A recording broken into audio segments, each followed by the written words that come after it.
Universe நேயர்களுக்கு எனது அன்பான வணக்கத்தை தெரிவித்துக் கொள்கிறேன் தோழர்களே. விஜய் ஆட்சி துவங்கிய ஒரு நல்ல நேரம் என்று மக்கள் மிகப்பெரிய அளவில் நம்பிக்கொண்டிருந்தார்கள். நம்ம உட்பட எல்லாருமே. ஏன்னா மக்களோட தீர்ப்பு தானே மகேசன் தீர்ப்பு என்று சொல்வார்கள் இல்லையா? அது மாதிரி யாருமே எதிர்பாராத ஒரு நேரத்தில் மு.க.ஸ்டாலின் அவர்களே மூலையில போய் உட்கார வச்சுட்டாங்க. 1,00,000 ஓட்டுல ஜெயிக்கக்கூடிய எடப்பாடியை இப்ப கட்சியே காணாம போகிற நிலைமையில இருக்கு. இந்த வீடியோ காணொலி பதிவு செய்து கொண்டிருக்கக்கூடிய நேரத்தில் எடப்பாடி கண்ணீர் மலையில இருக்காப்புல. எடப்பாடி என்னென்னலாம் செஞ்சாப்புலையோ சசிகலாவை வெளியேற்றி, தினகரனை வெளியேற்றி, ஓபிஎஸ்ஐ வெளியேற்றி, இக்தாதி புகழேந்தி முதற்கொண்டு அது சொல்ல போனா அந்த வீடியோவா ஆயிப்போயிடும். அதை பேசுவோம் தோல் உரிப்போம். அதை மிகப்பெரிய துரோகம் நடந்தது அரசியல்ல. தமிழ்நாட்டு அரசியலில் வாழ்நாள் கரையாக எடப்பாடி என்கின்ற ஒரு டெட் பாடி இருந்தான் அப்படிங்கிறத நம்ம சொல்லித்தான் ஆகணும். தமிழ்நாட்டை காட்டி கொடுத்தவன், அரசியல் துரோகிகளுக்கே உலக அளவில் பாடம் நடத்தக்கூடிய அளவிற்கு துரோகத்தை செய்தவன் எடப்பாடி. உலக அளவுல இவனுடைய அரசியல் வாழ்க்கையை பாடமா வைக்கலாம், மன்னர்களுக்கே பாடமா வைக்கலாம். அப்படி ஒரு பச்சை துரோகி அவன். தமிழ்நாட்டில் இருக்கக்கூடிய அந்த அரசியல் இருக்கு இல்லையா, நான் இதை ஏன் பார்வையிலெல்லாம் சொல்லலை, பொது பார்வையிலே சொன்னா எடப்பாடி அப்படித்தான் சொல்ல முடியும்.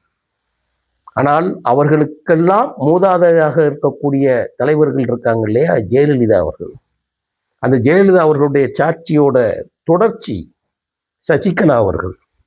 அதுக்கு மேல அவங்களுக்கு டெல்லியில் இருக்கக்கூடிய அந்த ஆட்சி இருக்கு இல்லையா, ஒன்றிய 2 ஆட்சி எதுவாக இருந்தாலும் சரி, அவங்களுக்கு எல்லாம் ஜோசியம் பார்த்தே ஒருத்தர் இருக்கிறான். அதான் இன்னைக்கு தமிழ்நாட்டு தலையெழுத்தை எழுதக்கூடிய ஒரு இடத்திற்கு வந்திருக்கிறார்கள். சொன்னா நீங்க நம்ப மாட்டீங்க, கேட்கறதுக்கு அதிர்ச்சியாகவும் ஆச்சரியமாக இருக்கும். நம்மளா அப்படின்னு இந்த இனம் எப்படிப்பட்ட இனம் அப்படிங்கிறது ரொம்ப முக்கியமானது. உலகத்திலேயே நாத்திகத்துக்கான ஒரு இதழ் வெளிவருறது எங்கன்னு கேட்டீங்கன்னா நம்ம தமிழ் மொழியில தான் வெளியிடுவோம். நாத்திகம் ஃபுல் நாத்திக இதழா தமிழ் மொழியில தான், உலகத்திலே வர்றது தமிழ் மொழியில தான்.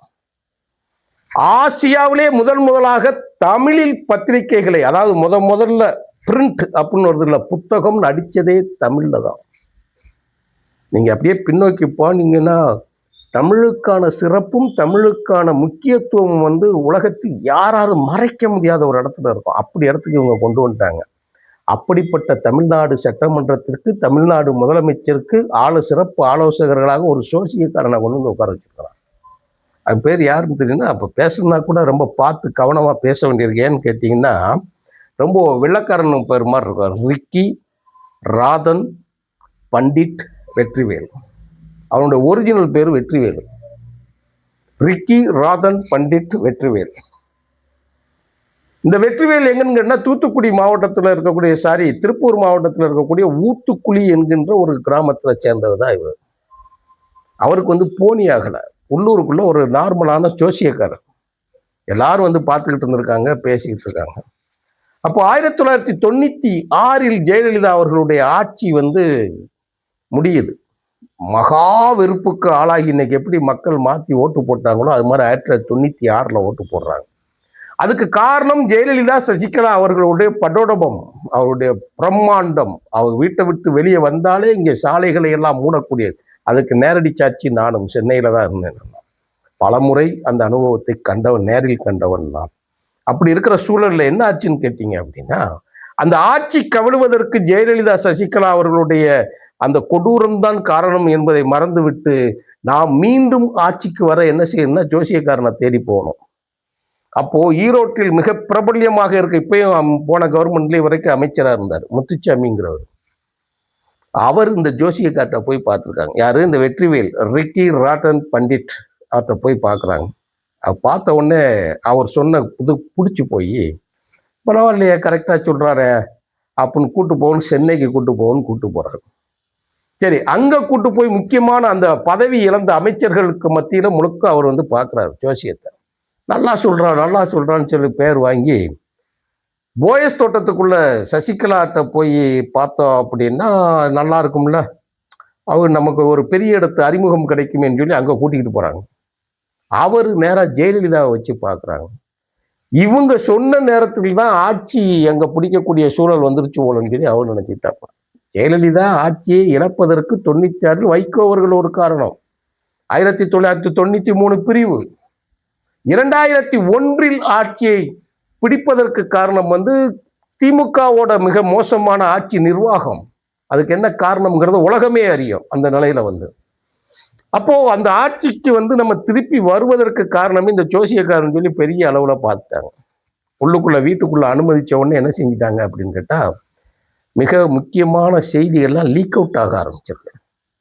ஏன்னா இன்னைக்கும் சசிகலா அம்மா உயிரோட தானே இருக்கிறாங்க. நம்ம செய்தியை மாற்றியெல்லாம் சொல்ல முடியாது. அதிகாரப்பூர்வமாக இதழ்களில் உறுதியான செய்தியைத்தான் நம்ம சொல்றோம். அமைச்சர் முத்துசாமி இன்னைக்கு உயிரோட தான் இருக்கிறார். அப்போ தலைமையில் இருக்கக்கூடிய செய்திகள் வெளியே போகிற செய்தி தெரிஞ்ச உடனே என்ன, இதை விஜய் புரிஞ்சுக்கிடணும். பல ஆளுக்கு சங்கு ஊதுனவை நீங்க புரிஞ்சுக்கணும். நீங்க ஜோசியக்காரர்கள் மூலமாக இங்க ஆட்சிக்கு வரவில்லை. மந்திரிகளை கூட மதிக்காமல் அதிகாரிகளின் வசம் ஆட்சியை ஒப்படைத்து விட்டு தான் போன போக்கில் நடந்த மு.க. ஸ்டாலின் அவர்களுடைய ஆட்சிக்குத்தான் இப்போ மக்கள் முடிவு கட்டி இருக்கிறார்களே தவிர விஜய் வேண்டும் என்பதற்காக ஓட்டு போடல. அது ஒரு பார்ட் ஆஃப் பீப்புள், அவ்வளவுதான். நீங்க முக்கியம் தெரிஞ்சுக்கணும். முடிஞ்சிருச்சா நிகழ்ச்சி? அப்போ இத்தனை பேரை காலி பண்ண உங்களுக்கு என்ன காத்திருப்பாங்கிறத தான் நீங்க புரிஞ்சுக்கணும். விஜய்க்கு இப்போ என்ன சொல்றோம்னா, இந்த கூட்டம் நீங்க உள்ள வருது. சசிகலா அவங்க உள்ள போன உடனே தலைமையில் இருக்கக்கூடிய நியூஸ் கொஞ்சம் கொஞ்சமா கசியுது. அந்த கசிகிற செய்திக்கு யார் காரணம் பார்த்தா அந்த சோசியக்காரர் காரணம்ங்கிறது அங்கிருந்து விரட்டப்படுகிறார். அப்போ தப்பிச்சு ஓடி நேரம் டெல்லிக்கு போறாங்க. டெல்லிக்கு போனாங்க. யார் பார்க்கறது? ஜோசியம் பார்க்கறது யார் பாவா? பக்திமான். அப்ப பக்தி யார் இருக்கா? தேசபக்தி பாடம் எடுப்பாங்க. தேசபக்தி எவன் பாடம் எடுக்கா? இப்ப நீங்க மனசுல நினைக்கிற ஆளுதான் பிஜேபி கும்பல். யார் யார் பார்க்குறாங்க அப்படின்னு சொல்லி கேட்டீங்க. அத்வானி பார்க்குறாரு. நம்ம அத்வானி, முரளி மனோகர் ஜோஷி, அப்படியே பின்னால சரத்பவார் வரைக்கும் இந்த பவர் பாலிடிக்ஸ் இருக்குல்லங்க, யாரையும் நம்ப மாட்டாங்க. இப்ப நம்ம வீட்டுக்குள்ளேயே பாருங்களேன், குடும்பத்துக்குள்ளேயே பாருங்களேன். நான் அந்த வேலையை செய்பவன் அல்ல. திருமணத்திற்கு பார்த்தீங்கன்னா நீங்க நேரா ஜாதக புத்தகத்தை கூட்டிக்கிட்டு ஒரு மூலையில உட்காந்துருக்கிறத கொண்டு போய் காட்டுவாங்க. அவன் சொன்னாத்தான், அவன் சொன்ன பொண்ணத்தான் கல்யாணம் முடிப்பாங்க. நடக்கலையா? இதை காணொலி யாராவது கண்களில் படுகிற ஒரு அத்தனை பேரும் இதை செய்வாங்க. ஒரு ஜோசியக்காரன் அந்த எழுத்து தான் தீர்மானிக்கும் நம்ம வாழ்க்கை துணையை தேர்ந்தெடுப்பதற்கு. நான் அப்படியெல்லாம் கிடையாது. எனக்கு சொல்லுவதற்கு முழு தகுதி உடையது. என்னை தெரிந்தவர்களுக்கு அத்தனை பேருக்கும் தெரியும். வீட்டுக்குள் ஒரு நிகழ்வா, கூப்பிடு ஜோசியக்காரன், பாப்பான கூப்பிடு, அவனுக்கு பந்தி வை, அவனுக்கு பரிமாறு, அவனுக்கு அள்ளி கொடு. பரதேசி ஸ்டூபிட்ஸ்கள் இருக்கக்கூடிய இடம். நம்ம அவ்வளவுதான் சொல்றதுக்கு. ஏன்னா என்னை சுற்றும் உண்டு, என் வீட்டிலும் உண்டு, உங்கள் வீட்டிலும் இருக்கலாம், அனைவர் வீட்டிலும் இருக்கலாம். அப்புறம் இவங்க என்ன விதிவிலக்கா? பொதுமக்களை மிகமான ஆயிரக்கணக்கான மக்களை சந்திக்கக்கூடிய ஒரு தலைவர்கள் ஏற்ற தாழ்வுகளுக்கும் காணக்கூடிய மக்களின் மனநிலையை புரிந்து கொள்வதற்காக நமக்கு எதிர்காலம் எப்படி இருக்குங்கிறதுக்காக எல்லோரையும் போல இவர்கள் அதுக்குள்ள போய் விழுந்துருவாங்க. மக்களை நம்புறது கிடையாது. ஏன்னா இவங்களுக்கு கையை விட்டு அதிகாரங்கள் போகிற பொழுது அந்த அதிகாரத்தை நிலைத்து நிற்பதற்காக என்ன செய்வாங்கன்னா, அந்த பவர் பாலிடிக்ஸ் இருக்கு இல்லையா, அந்த லிங்க் இவங்க மூலமா தான் போகும். ஏன்னா இவன் தான் வீட்டுக்குள்ள வரைக்கும் போவான். அப்படித்தான் இவன் அத்வானியை காலி பண்றான்.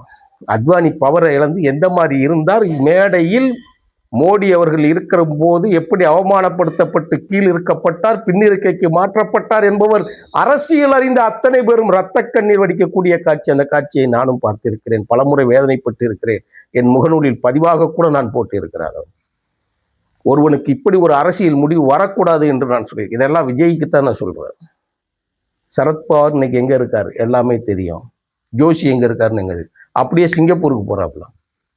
சிங்கப்பூருக்கு போய் கடை விரிக்காப்புல. எல்லாம் முடிஞ்சு. ஆடின கால் விடுமா, சம்பாதிச்ச கை விடுமா? நேரா இங்கே 2020 முதலமைச்சர் மு.க. ஸ்டாலின் அவர்களுடைய மனைவி கோவில்களாக சுற்றுவர்கள் செய்தியை தெரிந்து கொண்டு அங்க மூவ் பண்றாங்க. அங்க ஏற்கனவே பல பேர் உட்கார்ந்துருக்காங்க. எல்லாம் இந்த உறுதிப்படுத்தப்பட்ட அதிகாரப்பூர்வ இதழ்களில் வந்த செய்திகள் தான் நான் சொல்றேன். இதை என் வாய் வந்த போக்கில் நான் சொல்லவில்லை. தோழர்களுக்கு நான் இந்த வரி அடிக்கடி நான் சொல்றேன், கேட்டுக்கோங்க. அப்பத்தான் விஜய் அரசியலுக்குள்ள வரக்கூடிய செய்தி தெரிந்தவுடன் பேக்டோர் வழியாக உள்ள நுழையிறான். இங்க சட்டி கொதிச்சு போய் இருக்கு, எண்ணெயும் கொதிச்சு போய் இருக்கு. அதுல பொருள் போட்டா உடனடியாக தானியமாக மாறிவிடும். இங்க மக்கள் மனநிலை தயாராக இருக்கிறது, மாற்றத்துக்கு தயாராக இருக்கிறது. இதற்கு விஜய் அரசியலுக்கு வர வேண்டிய சூழலை உருவாக்கி வைத்திருக்கிறார்கள். அதற்கு பின்னணியில் இருக்கக்கூடிய பல 100 கோடிகள் செலவழித்து மிகப்பெரிய கும்பல் ஒன்று வேலை செய்து கொண்டிருக்கிறது. அதில் ஒரு ஆள் மூலமா உள்ள போயிட்டார். நீங்க தான் காரணம், நாங்க தான் ஜெயிப்போம். இப்ப நடந்தது அதுல நம்ம உள்ளுக்குள்ள எல்லாரும் அறிய விஜய் வெற்றி பெற்று விட்டார். ஓட்டு பெர்சன்டேஜ்னு பார்த்தீங்கன்னா கூட இருக்கும், ஆனால் அறுதி பெரும்பான்மை கிடையாது. கூட்டணிக்கான ஆட்சி தான் இன்னைக்கு இருக்குது. அதான் முக்கியத்துவம். எந்த சாமியும் விஜய்க்கு ஆட்சி இன்னும் கொடுக்கல, அதிகாரத்தை இன்னும் கொடுக்கவில்லை, மக்கள் முழுமையாக ஆட்சியை கொடுக்கவில்லை. ஆட்சியை தக்க வைப்பதற்காக ஆட்சி பீடத்தில் தனித்துவமான ஏறுவதற்கான 218 தொகுதிகளில் விஜய் வெற்றி பெறவில்லை. இது சிறுபான்மை ஆட்சி, கூட்டணிக்கான ஆட்சி. அதனால் தான் விலங்குகளைப் போல விஜய் கவர்னர் மாளிகைக்கும் வீட்டுக்கும் கவர்னர் மாளிகைக்கும் வீட்டுக்கும் 6 மணிக்கு வெளியே வராத விஜய் வெளியில சுத்திக்கிட்டே இருந்தார். எதுக்கு? அவமானப்படுத்தப்பட்டார். பாதுகாப்பு கான்வாய் பின்வாங்கப்பட்டது. திருப்பி கவர்னரை பார்க்க போகும்போது திருப்பி உள்ள வந்தார், பாதி வழியிலே திரும்பி வந்தார். அதுக்கு விடுதலை சிறுத்தைகளோட தலைவர் திருமாவளவன் அரசியல் தனி, அவங்க ஒரு சிஎம் ரேஞ்சுக்கு அவங்க தனியா அவங்க ஒரு பாலிடிக்ஸ் உள்ள ஓடிக்கிட்டு இருந்துச்சு. தகச்சு போயிட்டாங்க உள்ள போயிட்டு. முடியல அரசியல் அப்பத்தாங்க. அதுவரை தேர்தல், இனிமேல் தான் நீங்கள் அரசியலை கற்றுக்கொள்ள போகிறீர்கள் என்று நம்ம பேசணும். அது யாரும் காப்பாத்தல, கூட்டணி கட்சிகள், கம்யூனிஸ்ட் காப்பாத்திருக்கு, விடுதலை சிறுத்தைகள் கொடுத்திருக்கிறது, அகில இந்திய முஸ்லீம் லீக் கொடுத்திருக்கிறது ஆதரவு, இவர்களுடைய அப்புறம் காங்கிரஸ் கொடுத்திருக்கிறது. இவர்களுடைய ஆதரவுல தான் இன்னைக்கு ஆட்சி. இன்னைக்கு முதலமைச்சராக ஆட்சி எடுத்துக்க இந்த 4 பேரோட ஆதரவு தான். இந்த 4 பேரும் திமுக கூட்டணியில இருந்திருக்காங்க. அப்புறம் பார்த்தா திமுகவில் ஸ்டாலினே ஒரு அசிங்கத்தை அரங்கேற்று இருக்கிற செய்திகள் அடுத்தடுத்த காணொலிகள்ல நான் சொல்றேன். ஏன்னா முழுக்க ஒரு காம்ஃபெக்டா முடிஞ்சாதான் நான் பேச முடியாது. பழைய செய்தியாக மாறிவிட்டாலும் உண்மையாக அது நடந்து முடிந்து ஒரு ஃப்ரேம்குள்ள அடக்கமானதான் நம்ம சொல்ல முடியும். அப்படி ஆட்சியில் நீங்கள் உட்கார்ந்ததற்கு காரணம், நீங்கள் கடைசியாக கவர்னரை சந்திக்கும் போது நெற்றியில் பொட்டும் கையில் கயரும் ராசி கயரும் கட்டிக்கொண்டு ஜோசப் விஜய் என்கின்ற பெயரையும் சொல்லிக்கொண்டு நீங்கள் முதலமைச்சர் ஆகிறதுக்கு இந்த ஜோசியக்காரர் ரிக்கி ராதன் பண்டிட் வெற்றிவேல் காரணம் அல்ல. மக்களும் கடவுளை நம்பாத கூட்டணி கட்சிகளும் தான் என்பதை தெரிந்து கொள்ள வேண்டும். அப்படி ஜோசியர்களை நீங்கள் நம்பினால் என்ன நடக்கும்? ரஷ்யாவின் ராஸ்புத்தின் வரலாறை, ரஷ்யாவின் நிக்கோலஸ் வரலாறை ஒரு முறை படித்து பாருங்கள். உங்கள் மனநிலை மாற்றிவிடும். நன்றி, வணக்கம் தொடருங்க.